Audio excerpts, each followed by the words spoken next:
গল্প কানামাছি ভো ভো।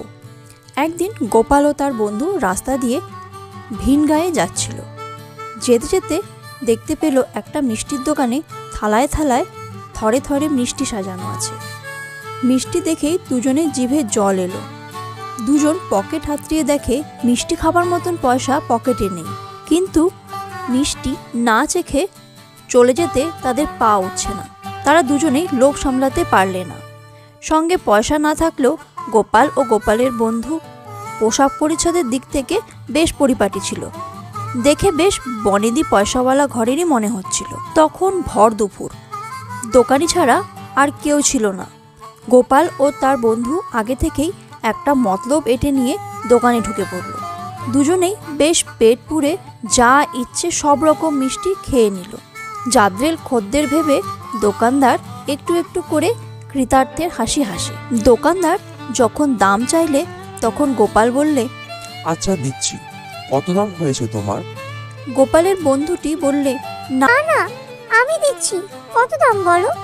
দুজনের মধ্যে বেশ একটা তর্কাতর্কি লেগে গেল। দাম দেওয়া নিয়ে দস্তুর মতো রেশারসি লেগে গেল। গোপাল দাম দিতে যায়, তার বন্ধুটি বাধা দেয়। বন্ধুটি দাম দিতে এগোচ্ছে, গোপাল বাধা দেয়, না তুমি দেবে না, আমি দেব। দুজনের মধ্যে কে আগে দেবে এই মনোভাব যেন। দোকানি এইসব দেখে হেসে লুটোপুটি। পরিশেষে গোপাল দোকানিকে বললে, মশাই, আপনার কাঁধের গামছাটা নিয়ে আপনার চোখ বেঁধে দিচ্ছি। আপনি চোখ বাঁধা অবস্থায় আমাদের দুজনের মধ্যে যাকে প্রথমে ধরবেন সেই খাবারের দাম দেবে। বলুন, রাজি আছেন? দোকানি গোপালের প্রস্তাবে রাজি হয়ে গেল। গোপাল দোকানির কাঁধের গামছাটা নিয়ে তার দু চোখ কষে বেঁধে দিল। তারপর গোপাল ও তার বন্ধু দোকান থেকে আরও কিছু মিষ্টি পকেটে পুরে সেখান থেকে কেটে পড়ল। দোকানি দুহাতে এদিক ওদিক করে যেতে লাগলো। বেশ কিছু দূর চলে আসার পর গোপালের বন্ধুটি গোপালকে বললে, অনেকদিন পর বেশ কানামাছি খেললে তো।